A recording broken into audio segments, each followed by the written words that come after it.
آج رمضان المبارک کی 27ویں رات ہے۔ امام اعظم ابو حنیفہ رحمۃ اللہ علیہ سمیت بہت سارے بزرگ یہ فرماتے ہیں کہ یہی لیلۃ القدر کی رات ہوتی ہے۔ اگرچہ وہ اس بات کو طے نہیں کرتے، لیکن فرماتے ہیں یہی اکثر ہم نے اسی مقام پر لیلۃ القدر کو پایا ہے۔ نبی رحمت علیہ الصلاۃ والسلام نے صحابہ کرام علیہم رضوان کے سامنے گزشتہ امتوں کے احوال ذکر فرمائے کہ 1,000 سال ان کی عمریں ہوتی تھی، 1500 سال تک وہ زندہ رہتے تھے۔ تو صحابہ کے دلوں میں تجسس پیدا ہوا کہ اگر عمر 1000 سال ہوگی تو نماز بھی تو 1000 سال ہی پڑھیں گے نا، اگر عمر 1500 سال ہوگی تو روزے، عبادتیں، یہ سارے کام بھی تو بڑے زیادہ کرتے ہوں گے۔ تو یہ شوق جب پیدا ہوا تو اللہ کریم نے فرمایا کہ محبوب میں ایک رات دیتا ہوں، لیلۃ القدر خیر من الف شہر، جو رات ایک ہوگی پر 1000 مہینے سے بہتر ہوگی، 1000 مہینے سے۔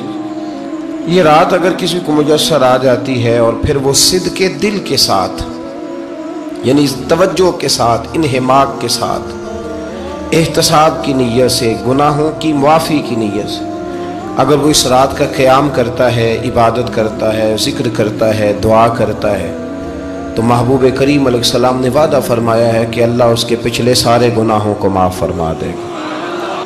دین، شریعت، قرآن، اسلام یہ بحث کرنے نہیں آیا دنیا میں۔ علماء جو بحث کرتے ہیں وہ توضیحات کے لیے، تشریحات کے لیے، تفاسیر کے لیے، وہ ان کا مقام ہے، لیکن ہم جو عوام بحث کرتے ہیں تو سمجھ لیں کہ دین بحث کرنے کے لیے نہیں آیا، دین تو عمل کرنے کے لیے آیا، اس پر عمل کیا جائے گا، عمل کی کوشش کی جائے گی۔ اور قرآن مجید نے کہا من عمل صالحا من ذکر او انثی، جو کوئی بھی اچھے عمل کرے چاہے وہ مرد ہو یا عورت ہو، وَهُوَ مُؤْمِنٌ، شرط یہ ہے کہ وہ مومن ہو، فَلَنُحْيِيَنَّهُ حَيَاةً طَيِّبَةً، فرمایا ضرور ہم اسے پاکیزہ زندگی عطا فرما دیں گے۔ جو عمل والے لوگ ہوتے ہیں انہیں اللہ کون سی زندگی دیتا ہے؟ حیات طیبہ، پاکیزہ زندگی۔ اللہ پاک، صاف ستھری، غلاظتوں سے پاک زندگی دیتا ہے جو بندہ عمل کرتا ہے۔ توبہ کا مطلب یہ ہوتا ہے کہ میں پچھلے گناہ پہ شرمندہ ہوں اور آئندہ نہ کرنے کا پکا وعدہ کرتا ہوں۔ انسان ہے، وعدے کے باوجود بھی کہیں غلطی کر لیتا ہے تو اللہ معاف کرنے والا ہے، لیکن وہ ساری رات روتا رہا، ہر مسجد سے چیخنے کی آواز آئی، اس نے ساری رات مسجد میں رو کے گزاری، لیکن جھوٹ چھوڑنے کا اس کا ارادہ ہی کوئی نہیں۔ وہ تو کہہ رہا ہے 3 دن کا رمضان رہ گیا ہے، پھر میں نے دیکھ نہیں لینا تمہیں۔ فساد چھوڑنے کا اس کا پروگرام ہی کوئی نہیں۔ وہ تو میاں طے شدہ بات ہے کہ سویرے وہ دکان پہ جائے گا اور صبح جو بیسن بیچے گا نا سموسے اور پکوڑے کے لیے، اس میں بھی ملاوٹ کرنے کا ارادہ رکھتا ہے۔ تو یہ ساری رات توبہ توبہ کہنے کا کیا مطلب ہوا؟ کھل کے ساری رات اس نے توبہ توبہ کی۔ حضرت عمر فاروق رضی اللہ تعالیٰ عنہ کے بارے میں امام ابن جوزی نے لکھا ہے کہ رات کو نا گھر کے اندر بیٹھے بیٹھے اچانک رو پڑے حضرت عمر، 62 سال عمر ہے، خلافت کے آخری ایام چل رہے تو رو پڑے ایسے ہی گھر میں بلا وجہ ہی۔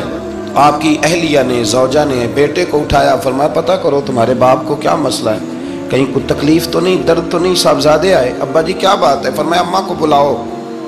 سب لوگ جمع ہو گئے تو جناب عمر فاروق رضی اللہ تعالیٰ عنہ فرمانے لگے کہ بیٹھو میرے ارد گرد۔ سب بیٹھ گئے تو فرمانے لگے آج جب میں مسجد سے نکلا تھا تو میرے نبی پاک کے سچے صحابہ، سچے رسول کے سچے صحابہ، حضور کے سچے غلام یہ کہہ رہے تھے کہ عمر بڑا ہی اچھا ہے، عدل والا ہے، انصاف والا ہے۔ تو ابا جی اس میں رونے والی کیا بات ہے؟ تو فرمانے لگے ڈر یہ لگتا ہے کہ باہر تو میں اچھا تھا، کہیں گھر میں تو نہیں کوتاہیاں کرتا رہا۔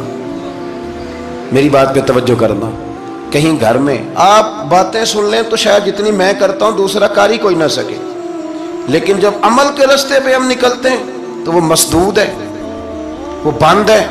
عمل کس نے کرنا ہے؟ آپ کوئی آیت پڑھیں تو یہاں غلطی نکالنے والے 20 لوگ مل جائیں گے، 20 لوگ، لیکن اس آیت پہ عمل کرنے والے کتنے ملیں گے؟ تو حضرت عمر فاروق رو رہے تھے، کہنے لگے کہیں تمہارے حقوق تو نہیں پامال کرتا رہا؟ تو آپ کی اہلیہ نے جب سنا تو وہ کہنے لگی عمر مجھے تو بڑا پرانا شکوہ ہے، آپ کا جاہ و جلال اتنا تھا میں بات نہیں کر سکی۔ عمر تم نے سارا دن مسجد میں گزار دیا اور ساری رات نقاب اوڑھ کے مدینے کی گلیوں میں گزار دی، میں تو زندگی کی کوئی خوشی دیکھ ہی نہیں سکی۔ چاہ تو میرے اندر بھی تھے نا کہ میرا شوہر کچھ گھڑیاں بیٹھتا، کہیں مجھے لے کے جاتا، تو میں تو کچھ نہیں دیکھا، مجھے بڑا شکوہ ہے۔ تو حضرت عمر کہنے لگے چل اللہ کی رضا کے لیے معاف کر دے۔ بھئی معافی بیوی سے نہیں مانگی جا رہی، معافی اپنی غلطی کی مانگی جا رہی، یہ سمجھ لیں۔ بیوی کے لیے تو خاوند کا بہت بڑا مقام ہے نا، لیکن یہاں غلطی کس بات کی ہے؟ اپنی کمزوری پر غلطی کا اعتراف کر کے معذرت کا سوال کیا جا رہا ہے۔ تو حضرت عمر کہنے لگے معاف کر دے، تو اہلیہ کہنے لگی میں نہیں معاف کرتی، میری شرط پوری کریں۔ فرمایا وہ کیا؟ فرمانے لگی قیامت میں جب اللہ آپ کے لیے جنت کا حکم دے گا تو آپ میری سفارش کریں گے اللہ کی بارگاہ میں؟ سفارش کریں گے کہ یا اللہ مجھے کپڑے دھو کے دیتی تھی، میری عزت کی حفاظت کرتی تھی، میرے بستر کو پاک رکھتی تھی، کہیں گے؟ تو حضرت عمر فرمانے لگے تیرے ساتھ وعدہ رہا، رب نے اگر عمر کو اپنے فضل، اپنے کرم اور اپنے محبوب کے صدقے جنت دی تو عمر تیرے بغیر جنت میں نہیں جائے گا۔ عمل کا رستہ، عمل کا رستہ دیکھیں نا، 2 دفعہ استاد بات کرتا ہے، 2 دفعہ، اور کوئی زیادہ، ایک تو ہے نا کہ ایم اے اور جناب ایم ایڈ اور ایم فل اور پھر پی ایچ ڈی قسم کا استاد، ایک وہ جو matric P T C teacher ہے نا، وہ 2 دفعہ اسٹوڈنٹ کو کام کہے تو تیسری دفعہ وہ ناراض ہو جاتا ہے، کہتا ہے میں 2 دفعہ کہا ہے۔ بچے کو آپ 2 دفعہ کہتے ہیں اور اگر تیسری دفعہ کہنا پڑے تو غصہ آتا ہے نہیں آتا؟ بھئی تو نے اتنی دفعہ کہا تو سمجھ نہیں رہا بات کو۔ اور اگر اللہ کریم قرآن مجید میں سینکڑوں دفعہ کہے نماز پڑھو، سینکڑوں دفعہ، اور یہ بہانے کر رہا ہے، یہ بھی پروگرام بنا رہا ہے، پھر کہتا ہے میں بے چین رہتا ہوں، میں بے قرار رہتا ہوں۔ عمل کا رستہ اس کو اختیار کریں، آپ سکون میں رہیں گے۔ بد عمل آدمی اور بے عمل آدمی یہ ہمیشہ پریشان رہتے ہیں، ہمیشہ۔ عمل کریں، توبہ کریں تو پھر بدل جائیں، پھر تبدیلی آئے، اور یہ کوئی مشکل کام نہیں، جو بدلنے والے تھے وہ بدل گئے، بڑا کچھ کرتے تھے پر پھر وہ لوگ بدل گئے۔ حضرت فضالہ رضی اللہ تعالیٰ عنہ کہتے ہیں کہ میں بڑا دلدادہ تھا عورتوں کا، اور میرا ماحول یہ تھا کہ میں قتل بھی کر لیتا تھا، معاذ اللہ چوری بھی کر لیتا تھا، اور رات میری طبیعت تھی معاذ اللہ نئی سے نئی عورت کے پاس جانا۔ کہتے ہیں ابو جہل نے اعلان کیا کہ جو نبی پاک علیہ السلام کا سر اقدس معاذ اللہ کاٹ کے لائے گا، نقل کفر کفر نہ باشد، 100 سرخ اونٹ انعام ملے گا۔ تو میں نے ارادہ کر لیا کہ میں بہت سارا انعام حاصل کروں گا۔ قرآن مجید میں نا اللہ فرماتا ہے کہ بہت سارے لوگ ایسے ہیں جنہیں اگر میں رزق میں کشادگی دے دوں، زیادہ پیسے دے دوں، فرمایا باغی ہو جائیں، وہ سرکش ہو جائیں۔ یہ بہت سارے لوگوں کو جو اللہ تبارک و تعالیٰ اعتدال میں رکھتا ہے تو یہ ان کے لیے بہتر ہے۔ ہر بندہ دولت کے ہوتے ہوئے نیک ہو سکتا، تو یہ اللہ اگر رکھتا ہے نا اعتدال میں تو شکر کرے اللہ کا، ورنہ تو لوگ عیاشیاں کریں، پتہ نہیں کیا کچھ کر گزرے۔ تو حضرت فضالہ کہتے ہیں کہ میں نے خنجر تیار کیا اور میں نے بغل میں اس کو چھپایا، اوپر میں نے چادر اوڑھ لی۔ اب مجھے پتا تھا ظہر کی نماز کے بعد نبی پاک صلی اللہ علیہ وسلم طواف کعبہ کے لیے، بیت اللہ شریف کے طواف کے لیے جاتے ہیں۔ کہتے ہیں میں بھی اس طرف بڑھا، رستے میں نا وہ خاتون جس کے گھر میں نے رات آنا تھا، میں نے دروازے پہ دستک دی، میں نے کہا کہ تیار رہنا، تیار رہنا، آج میں بڑے پیسے لے کے آؤں گا۔ اسے میں نے یہ کہا اور پھر میں چلا گیا بیت اللہ شریف کا طواف کرنے۔ کہتے ہیں اللہ کے محبوب بھی طواف کر رہے تھے تو میں نے بھی طواف شروع کر دیا۔ ارادہ یہ تھا کہ جہاں نبی پاک علیہ السلام میرے قریب سے گزریں گے تو موقع پا کر میں حضور کے جسم اقدس پر خنجر کھونپ دوں گا اور معاذ اللہ شہید کر دوں گا۔ کہتے ہیں حضور ایک دفعہ بھی میرے پاس سے گزرے تو میں ہمت نہ کر سکا، دوسری دفعہ بھی پاس سے گزرے تو میں ہمت نہ کر سکا، تیسری دفعہ بھی گزرے تو میں ہمت، نبی کریم صلی اللہ علیہ وسلم 2-3 دفعہ گزرے تو فرماتے ہیں کہ مجھے موقع نہ ملا، اس لیے کہ حضور فرماتے ہیں اللہ نے روب کے ساتھ میری مدد فرمائی، دشمن پر میرا روب طاری ہو جاتا ہے۔ فرماتے ہیں جب چکر پورے ہو گئے تو محبوب کریم نا چھٹے چکر پہ فرمانے لگے فضالہ چکر ایک رہ گیا ہے، بے خبر ہو جو غلاموں سے وہ آقا کیا ہے، ایک پھیرا رہ گیا ہے۔ کہتے ہیں طواف مکمل ہو گیا تو محبوب میرے قریب آئے، فرمایا وہ کام کرتے کیوں نہیں جس کے لیے آئے تھے؟ میں نے عرض کی یا رسول اللہ کون سا کام، کیسا کام؟ اندر تو چور تھا نا، بانج فقیروں کسے نہیں ماریا اے ہوئی چور اندر دا، اندر چور تھا نا۔ کہتے ہیں حضور نے مجھے کندھے سے پکڑ کے ہلایا، فرمایا کرتے کیوں نہیں؟ جب حضور نے ہلایا تو وہ خنجر بھی پیروں میں گرا اور میں بھی رسول اللہ کے پیروں میں گر گیا۔ میں نے کہا حضور مجھے کلمہ پڑھا دیں۔ کہتے ہیں حضور نے پہلے میرے دل پہ دست مبارک پھیرا، پھر میرے نبی نے مجھے کلمہ پڑھا دیا۔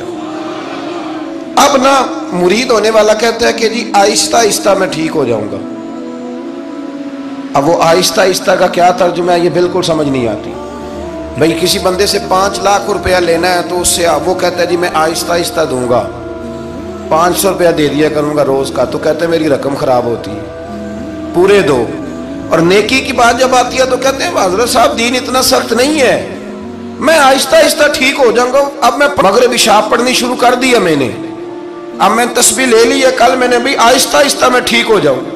یعنی رقم لینی ہو تو وہ آہستہ آہستہ قبول نہیں ہے، لیکن اور مکان کی رجسٹری اگر کرانی ہو تو مالک مکان کہے کہ آہستہ آہستہ کرا لو، کہتے ہیں پیسے پورے دیے، سویرے چل اور بیان دے۔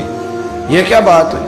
یہاں یہ جو ہمارا ماحول تھا نا کر لیں گے ہو جائے گا، یقین کریں لوگ قبروں میں چلے گئے ہیں پر مسجدوں میں نہیں آئے۔ ہر کام سے لوگ ریٹائر ہوئے پر گناہوں سے ریٹائر نہیں ہوئے، آخر تک تباہی اتر گئی لیکن لوگ بدلنے کو تیار نہ ہوئے۔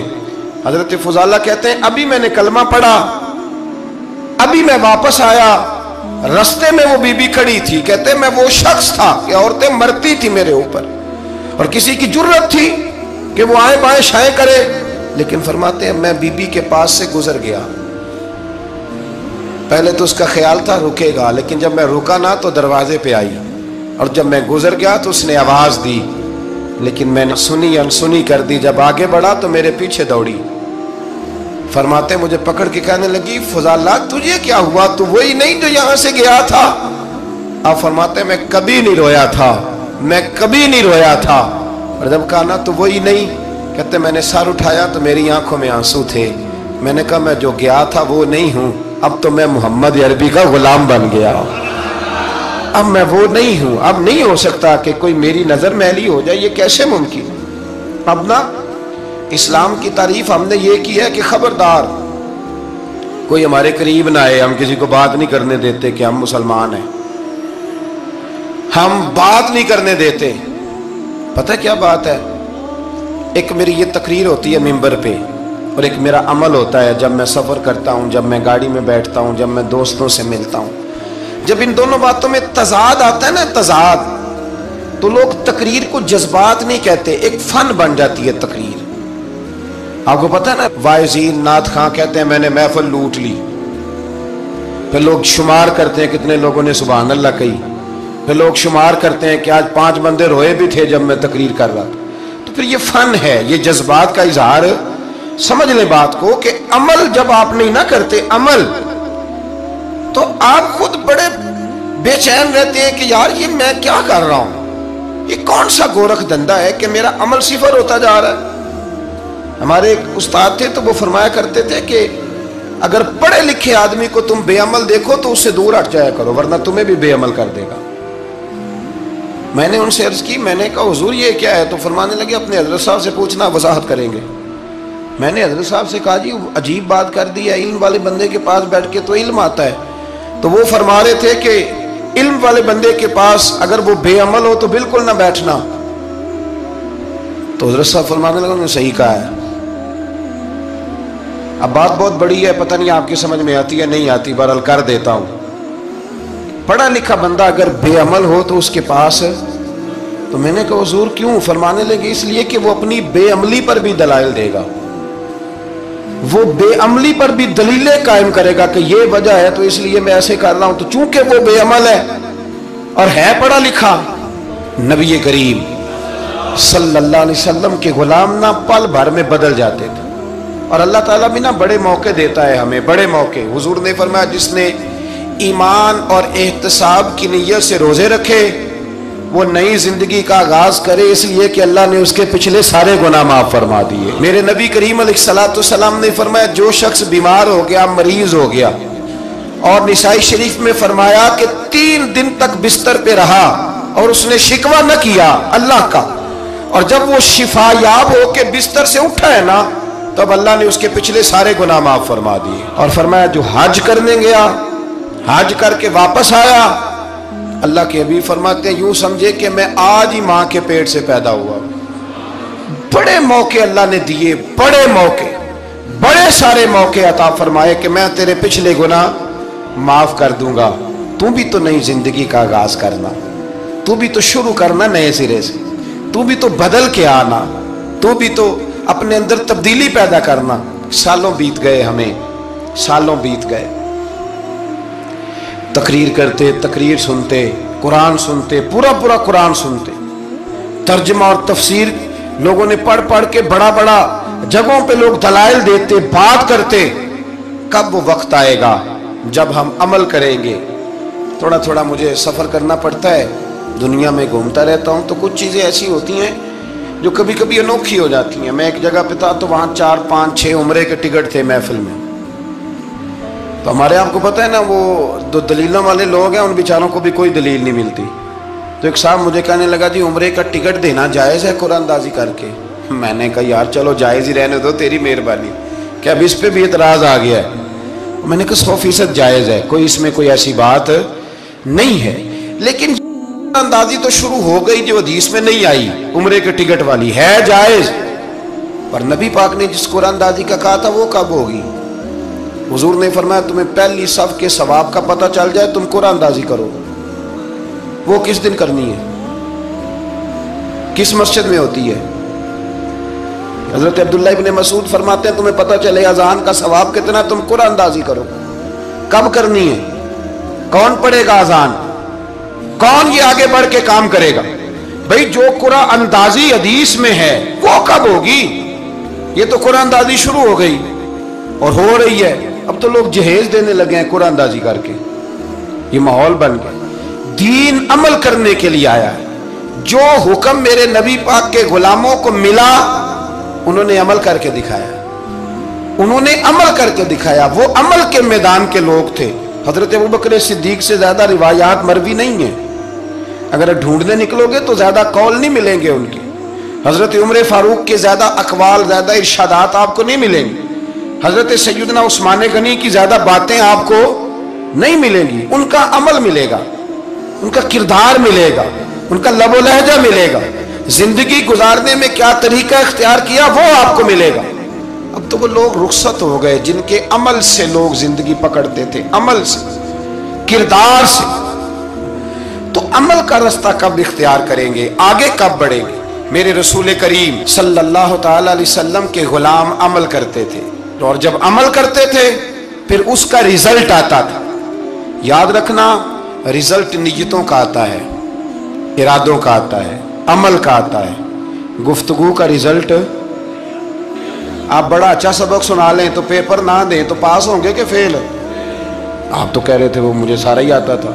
تو عمل آپ کرتے ہیں تو عمل پر نتیجہ ہوتا ہے، عمل پر، عمل پر۔ حضرت عبداللہ ابن مبارک رحمت اللہ علیہ کے جو والد تھے نا ان کا نام مبارک تھا،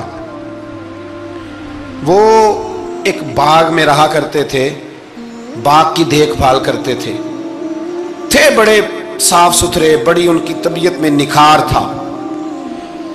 آج مسئلہ ہمارے ملک کا یہ ہے کہ ہمارے ملک میں صرف سیاستدان ہی جو ہے وہ غلط کام نہیں کرتا، یا بہت بڑی انڈسٹری ہو تو وہاں ہی خرابی نہیں ہوتی، بلکہ ریڑھی والے کا بھی اگر ہاتھ پڑ جائے نا تو چھوڑتا وہ بھی کوئی نہیں، الا ماشاءاللہ۔ وہ بھی جو اچھے اچھے آم ہوتے ہیں وہ فرنٹ پہ لگائے ہوتے ہیں، اس نے دکھانے کے لیے اور ہوتے ہیں اور دینے کے لیے اور ہوتے ہیں، اور وہ کہتا ہے کہ یہ بھی تو میں نے بیچنے ہیں نا، تو بھئی اگر یہ بھی بیچنے تھے تو اکٹھے لگانے چاہیے تھے، لیکن معیار ہے نا ہمارا، عمل کا رستہ مسدود ہے۔ حضرت مبارک جو تھے وہ مالی کے طور پر غریب آدمی تھے تو کام کاج کرتے تھے۔ تو ایک دن باغ کا مالک آ گیا،